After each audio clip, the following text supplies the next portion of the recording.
You're sitting at a table full of people you've known for years, and you feel completely alone. Nothing's wrong. Nobody fought. They're laughing at the same jokes, telling the same stories, complaining about the same things they complained about last year and the year before that. And you're nodding along, but inside, a quiet voice you can't shut off is whispering, "I don't belong here anymore." If that scene just hit something in you, don't scroll away. Because what you're feeling isn't coldness, and it isn't arrogance, no matter what anyone's told you. It's one of the loneliest, most misunderstood experiences a person can go through, and it has clear signs. 6 of them. By the time we reach the last one, you'll know exactly where you stand. And I'll warn you now, number 4 is the one people refuse to admit.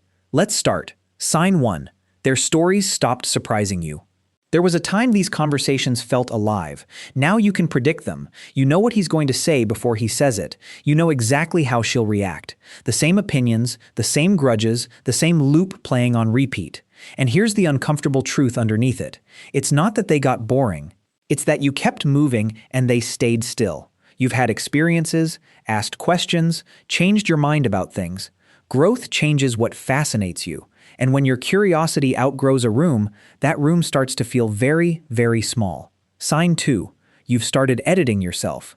Watch what you do around them now. You hold back the book you're reading. You don't mention the idea you're excited about. You feel the new thought forming, and you swallow it because you already know the look you'll get. So you shrink yourself to fit the space they're comfortable with. Now understand what this actually is. Self-censorship is the first sign a relationship has become a cage. You're not being fake because you're a bad person. You're being fake because some part of you has already sensed that the real you is no longer welcome here. And that realization hurts more than any argument ever could. Sign 3. Their wins feel small to you, and you hate that you feel that way. This one's uncomfortable, so let's be honest about it. Someone announces news that once would have excited you, and you feel nothing, or worse, a flicker of impatience. And then immediately, guilt. What's wrong with me? Why can't I just be happy for them? Nothing's wrong with you. Your definition of a meaningful life quietly expanded, and theirs didn't. That gap doesn't make you superior. I want to be clear about that. It just makes you differently calibrated. But feeling that gap and hating yourself for it, that's one of the surest signs you've outgrown a place you haven't left yet. Now, before I give you sign 4, the one people won't admit, I want you to notice something. Every sign so far has had a cost attached to it. Loneliness, guilt, self-censorship. Outgrowing people is not the triumphant, superior feeling the internet makes it out to be. It's a grief. Hold on to that, because it matters for how this ends. Sign 4, you feel more like yourself around strangers than around people who've known you for years. This is the one nobody says out loud, because it sounds insane. The people who know your whole history should be where you feel safest, and instead, you feel freest with someone you met last week. Here's why. The people who've known you forever know your old self. They have a fixed picture of who you are, and every time you're with them, you get quietly pulled back into that picture. A stranger has no picture. A stranger meets the person you are right now.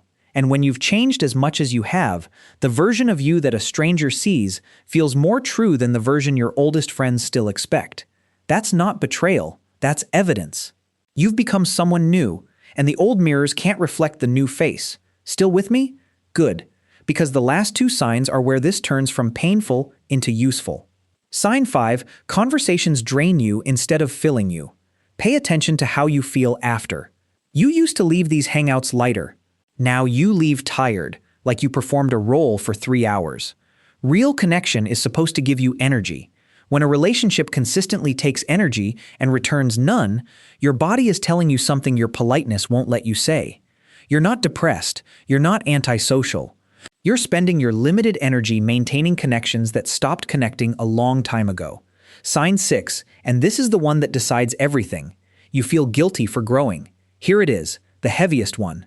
Somewhere deep down, you've started to feel like your growth is a kind of betrayal. Like by becoming more, you're leaving them behind, and that makes you the villain. So you consider staying small on purpose, dimming yourself so no one feels left behind.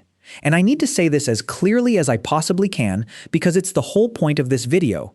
Shrinking yourself has never once helped the people you shrank for. It doesn't lift them up. It just means 2 people are living smaller instead of 1. Your growth was never an insult to anyone. The guilt you feel isn't proof that you did something wrong. It's proof that you have a good heart attached to a life that's expanding faster than the one around you. So now what? Because I don't want to leave you where a lot of these videos leave people, feeling superior and alone, ready to cut everyone off. That's not wisdom. That's just a different kind of immaturity. Here's the truth about outgrowing people. Some relationships are meant to be seasonal. They were real, they mattered, and they were never meant to last your whole life. And letting those go gently, with gratitude instead of resentment, is a sign of maturity, not coldness. But some relationships aren't finished. Some just need honesty you've been too scared to offer. There are people in your life right now who would grow with you if you stopped hiding your growth from them and actually let them see it. You assumed they couldn't handle the real you, but have you ever actually tested that? Or did you just quietly decide for them? That's the question this whole thing comes down to. Not who do I cut off, but who have I been underestimating because it was easier than being honest? So before you go, do this. Picture one specific person you've been drifting from, and ask yourself which category they're really in, a season that's gently ending, or a bond you gave up on before giving it a fair chance. Then tell me in the comments just the number of whichever sign hit you the hardest, 1 through 6. I read them, and I promise you, you are not the only one who felt seen by this. Because feeling like you've outgrown everyone around you is one of the loneliest feelings there is. But here's the thing nobody tells you. The fact that you felt every word of this means there are people out there exactly where you are right now, already grown, already searching, already looking for someone who finally speaks their language. You haven't outgrown connection, you've just outgrown pretending, and that's the beginning of something, not the end.